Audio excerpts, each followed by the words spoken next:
Hello नमस्कार साथियों, आप सभी का हमारे YouTube channel study with GK पर हार्दिक स्वागत है।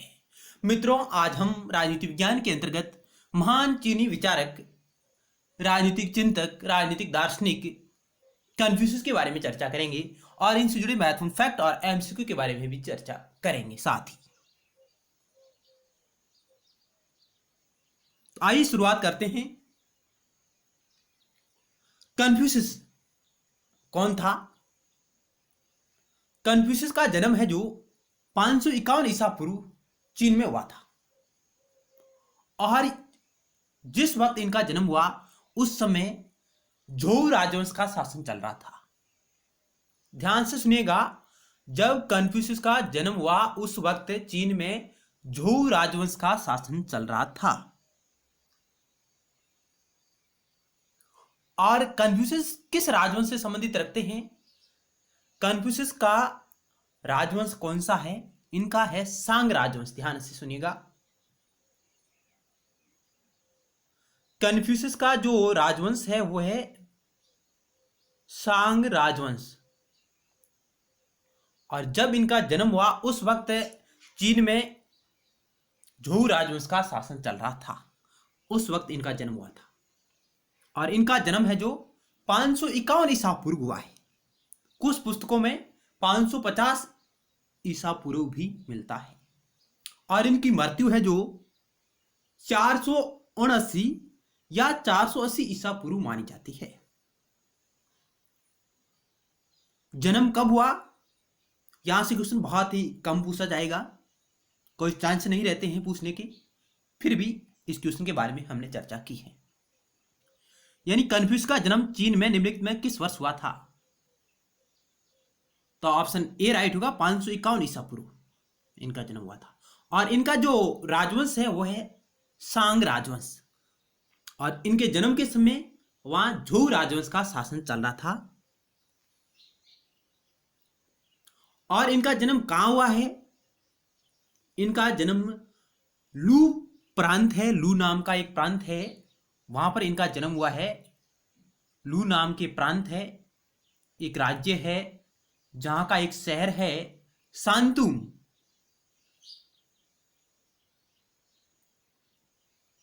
वहां इनका जन्म होता है। कन्फ्यूशियस ने एक ऋषि का जीवन भी जिया है, एक शिक्षक का जीवन भी जिया है और एक समाज व धर्म सुधारक का जीवन भी इन्होंने व्यतीत किया था।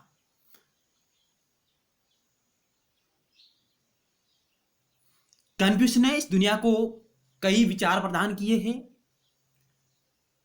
इन्होंने देशभक्ति, कर्तव्यपरायणता, शिष्टाचार, आत्म संयम, अहिंसा तथा अनुशासन के सिद्धांतों का इस महापुरुष ने अपने समय में प्रचार किया था। यानी कन्फ्यूशियस ने अपने समय में देशभक्ति के ऊपर विचार दिए, कर्तव्यपरायणता पर विचार दिए, शिष्टाचार पर विचार दिए, आत्म संयम, अहिंसा तथा अनुशासन के सिद्धांतों का प्रयोग और उनका प्रचार है जो इस दुनिया में इन्होंने किया था। कन्फ्यूशियस ये उच्च मानवीय आदर्शों के आधार पर एक श्रेष्ठ समाज की रचना करना चाहता था। कन्फ्यूशियस है जो चीन में उच्च मानवीय आदर्शों के आधार पर एक श्रेष्ठ समाज की रचना करना चाहता था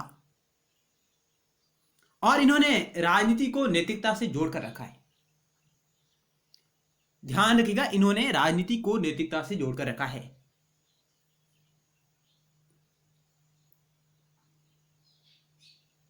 इन्होंने एक कथन कहा था कि दूसरों के साथ वैसा व्यवहार न करो जैसा तुम अपने साथ नहीं करना चाहते हो। दूसरों के साथ वैसा व्यवहार न करो जैसा तुम अपने साथ नहीं करना चाहते हो।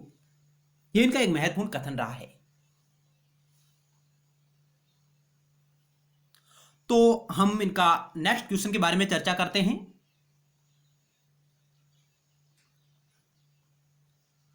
निम्नलिखित विचारकों में से किस विचारक का प्रारंभिक नाम कुंग फूजे था? यानी कुंग फुत्से या कुंग फूजे था। निम्नलिखित में से किस विचारक का प्रारंभिक नाम कुंग फूजे था? माओ तुसे तुंग, कन्फ्यूशियस, हेनसांग। इसका राइट आंसर होगा ऑप्शन बी, कन्फ्यूशियस का प्रारंभिक नाम है जो कुंग फुत्से था। और कन्फ्यूशियस का जातीय नाम कुंग था। ध्यान से सुनिएगा, कन्फ्यूशियस का जातीय नाम है जो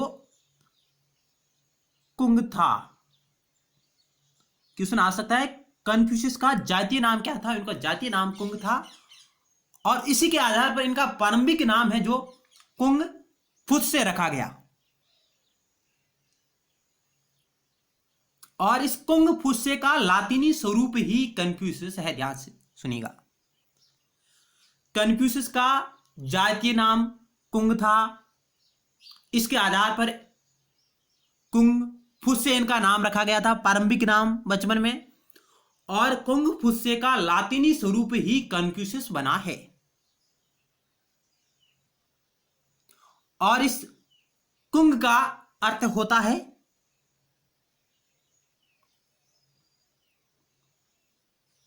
इस प्रकार इनका प्रारंभिक नाम कुंग फुत्से था और कुंग है जो इनकी जातीय नाम है। नेक्स्ट क्वेश्चन के बारे में चर्चा करते हैं।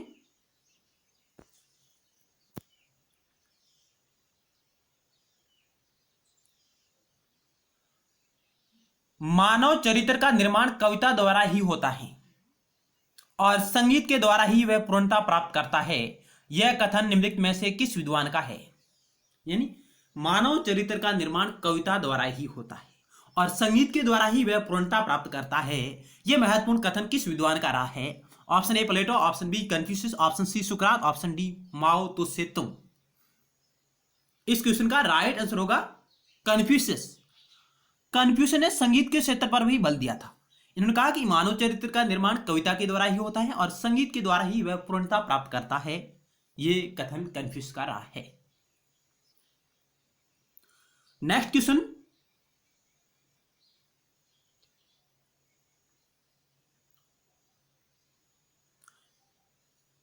एक भद्र पुरुष की विशेषता वायु के समान है, सामान्य व्यक्ति की दुर्बा के समान है। जब वायु का संचार होता है तो दुर्बा झुक जाती है। भद्र पुरुष उचित ख्याल रखता है, सुदृढ़ पुरुष सर्वदा लाभ से प्रेरित रहता है। यह कथन निम्नलिखित में से किस विद्वान का है? यानी यह कोटेशन किस विद्वान ने कहा था कि एक भद्र पुरुष की विशेषता वायु के समान है, सामान्य व्यक्ति की दुर्बा के समान है। जब वायु का संचार होता है तो दुर्बा झुक जाती है और भद्र पुरुष उचित का ख्याल रखता है, सुदृढ़ पुरुष सर्वदा लाभ से प्रेरित रहता है। यह कथन किस विद्वान का रहा है? ऑप्शन आपके समक्ष है, माओ जेडोंग, कन्फ्यूशियस, अरस्तु और सुकरात। अरस्तु और सुकरात यूनानी विचारक है, जबकि माओ तुत्से तुंग और कन्फ्यूशियस एक चीनी विचारक है। इस क्वेश्चन का राइट आंसर होगा ऑप्शन सी, कन्फ्यूशियस ने ये कोटेशन कहा था। नेक्स्ट क्वेश्चन,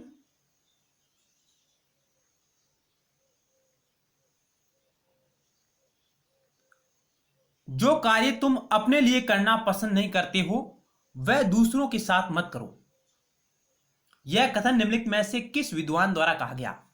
यानी जो कार्य या जो व्यवहार तुम अपने साथ नहीं करना चाहते हो वह कार्य दूसरों के साथ मत करो, वह व्यवहार दूसरों के साथ मत करो। यह कथन किसने कहा था? सुकरात, आओ तुत्से तुंग, शी जिनपिंग, कन्फ्यूशियस। यह कहा था कन्फ्यूशियस महोदय ने। कन्फ्यूशियस ने कहा था कि जो व्यवहार तुम अपने लिए करना पसंद नहीं करते हो उस व्यवहार को दूसरों के साथ मत करिएगा। जो कार्य तुम अपने लिए नहीं करना चाहते हो वह कार्य दूसरों के साथ मत करो, यह कन्फ्यूशियस ने कहा था। नेक्स्ट क्वेश्चन,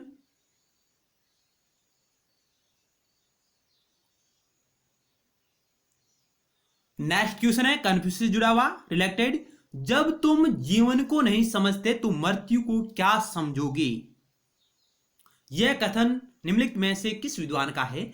जब तुम जीवन को नहीं समझते तो मृत्यु को क्या समझोगे? यह कथन किसने कहा था? इसका राइट आंसर का ऑप्शन ए, कन्फ्यूशियस महोदय ने कहा था कि जब तुम जीवन को नहीं समझते हो तो मृत्यु को क्या समझोगे। अब और कुछ महत्वपूर्ण फैक्ट है उनके बारे में चर्चा करूंगा। एक शब्द आता है कन्फ्यूशियसवाद या कुंगफुत्सीवाद। क्या है कन्फ्यूशियसवाद या कुंगफुत्सीवाद? क्या है? यानी कन्फ्यूशियसवाद या कुंगफुत्सीवाद क्या है?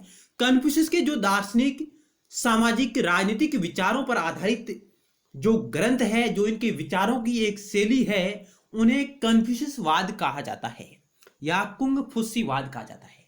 यानी कन्फ्यूशियस के दार्शनिक, सामाजिक, राजनीतिक विचारों पर आधारित ज्ञान को कन्फ्यूशियसवाद या कुंगफुत्सीवाद कहा जाता है। कन्फ्यूशियस ने कन्फ्यूशियस धर्म की स्थापना की थी।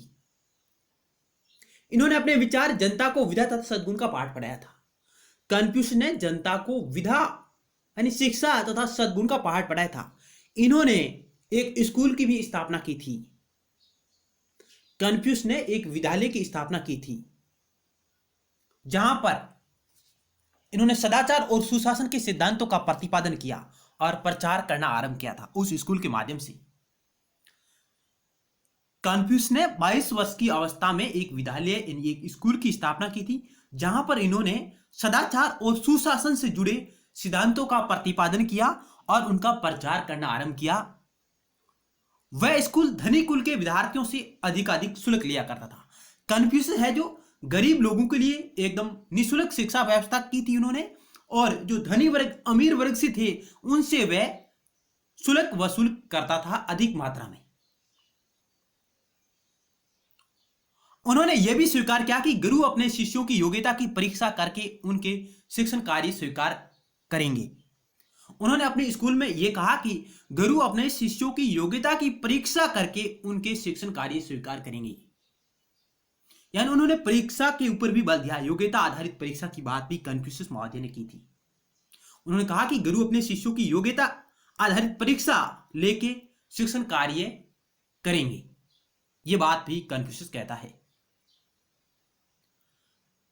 नेक्स्ट क्वेश्चन के बारे में चर्चा करते हैं।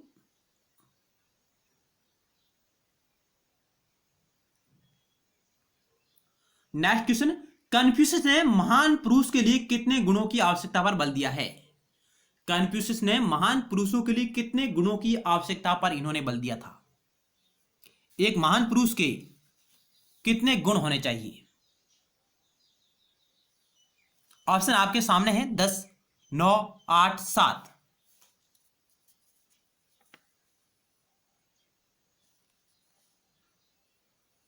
ऑप्शन बी राइट होगा, 9।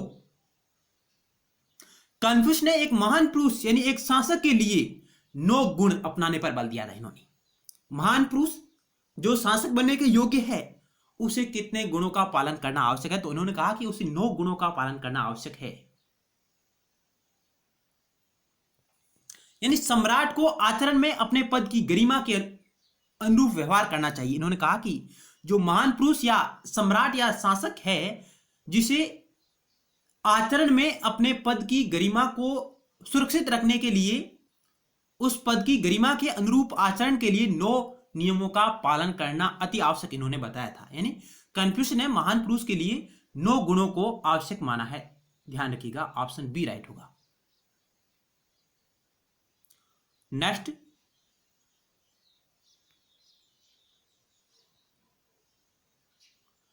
हमारा क्वेश्चन है, निम्नलिखित में से किस भारतीय धार्मिक ग्रंथ से कन्फ्यूशियस के विचार मिलते जुलते हैं? निम्नलिखित में से किस भारतीय धार्मिक ग्रंथ से कन्फ्यूशियस के विचार है जो मिलते जुलते हैं? ऑप्शन आपके समक्ष रहे हैं। Option A Gita, option B Ramayana, option C Mahabharata, option D इनमें से कोई नहीं। यानी किस भारतीय धार्मिक ग्रंथ से कन्फ्यूशियस के विचार मिलते जुलते हैं? इस क्वेश्चन का ऑप्शन ए राइट होगा, गीता से। गीता से कन्फ्यूशियस के विचार है जो मिलते जुलते हैं। इनसे जुड़े और क्या महत्वपूर्ण फैक्ट हैं, उनके बारे में भी चर्चा कर रहे हैं हम लगातार।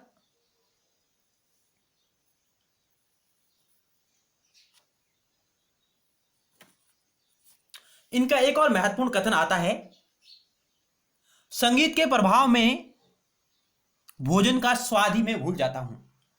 यानी कन्फ्यूशियस ने कहा था एक कथन कि संगीत के प्रभाव में मैं भोजन का स्वाद ही भूल जाता हूं। यह इनका एक महत्वपूर्ण कथन रहा है।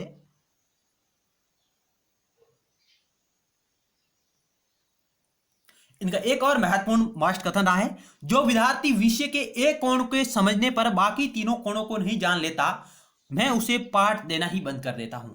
कन्फ्यूशियस ने एक कथन कहा था कि जो विद्यार्थी किसी विषय के एक कोण के समझाने पर बाकी तीनों कोणों को नहीं समझ पाता है, मैं उसे पढ़ाना ही बंद कर देता हूं। यह कथन कन्फ्यूशियस का रहा है।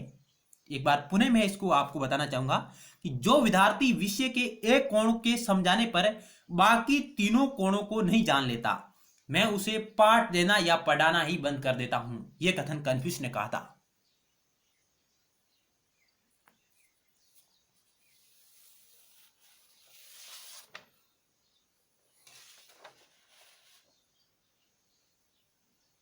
कन्फ्यूशियस ने नैतिक आचरण पर बल देने वाली एक पाठशाला की स्थापना भी की थी। यह भी फैक्ट आप जरूर ध्यान रखिएगा। क्वेश्चन आ सकता है, कन्फ्यूशियस के बारे में निम्नलिखित में से कौन से कथन सत्य है या नहीं है। कन्फ्यूशियस के बारे में निम्नलिखित में से कौन से कथन सत्य है या नहीं है, इसके लिए आप ध्यान रखिएगा। कुछ महत्वपूर्ण फैक्ट आप जरूर ध्यान रखिएगा। कन्फ्यूशियस ने कन्फ्यूशियस धर्म की स्थापना की, बिल्कुल सत्य कथन है। जनता को विद्या तथा सद्गुण का पाठ पढ़ाया, बिल्कुल सत्य है। नैतिक आचरण पर बल देने वाली पाठशाला की स्थापना की, यह भी कथन सत्य है। मनुष्य को सच्चे चरित्र की शिक्षा प्राप्त करने पर सबसे अधिक इन्होंने बल दिया। मनुष्य को सच्चे चरित्र की शिक्षा प्राप्त करने पर भी सबसे अधिक इन्होंने बल दिया था। इन्होंने राजनीति को नैतिकता से जोड़कर रखा।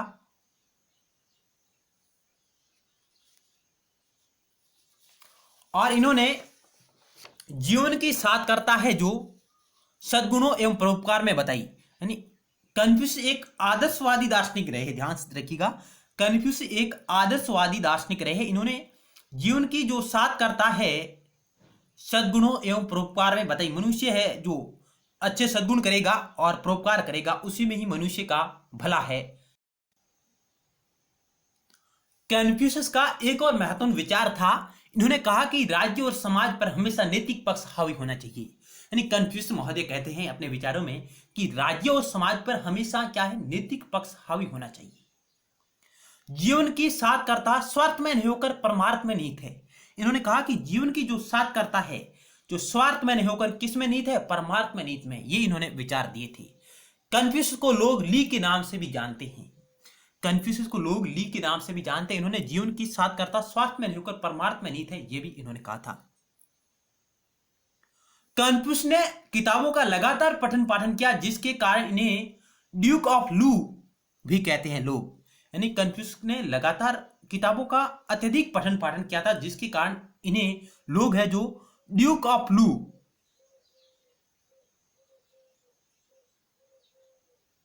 ड्यूक ऑफ लू भी कहते हैं। कन्फ्यूशियस को ड्यूक ऑफ लू कहा जाता है। किस कारण? क्योंकि इन्होंने किताबों का लगातार पठन पाठन किया था, जिसके कारण इन्हें ड्यूक ऑफ लू कहा जाता है। कन्फ्यूशियस का एक मानना था कि वह विचारों के वाहक हो सकते हैं, उनके रचयिता नहीं। बहुत ही मस्त क्वेश्चन है, कई बार एग्जाम में पूछा गया है। वह विचारों का वाहक हो सकता है, उसके रचयिता नहीं। यह कथन किसका है? यह कन्फ्यूशियस का कथन रहा है। वह विचारों का वाहक हो सकता है, उसका रचयिता नहीं। यह कथन कन्फ्यूशियस ने कहा था। धन्यवाद साथियों। इस वीडियो सीरीज में हमने कन्फ्यूशियस से जुड़े कुछ महत्वपूर्ण फैक्ट और एमसीक्यू के बारे में चर्चा की है। यह वीडियो सीरीज आपको कैसी लगी, आप हमें कमेंट बॉक्स के माध्यम से बताइएगा। यदि आपने अभी तक हमारे YouTube channel study with GK को सब्सक्राइब नहीं किया है तो आप इसे जरूर सब्सक्राइब करें। यदि आपको हमारा प्रयास अच्छा लगा तो आप इसे लाइक और शेयर भी जरूर करिएगा। धन्यवाद। मिलते हैं नेक्स्ट वीडियो सीरीज में, जहां हम एक और विचार के बारे में महत्वपूर्ण प्रश्नों के साथ चर्चा करेंगे और कन्फ्यूशियस से जुड़े कुछ वन लाइनर प्रश्न भी मैं आपके सामने लाने की कोशिश करूंगा। धन्यवाद। जय हिंद, जय भारत।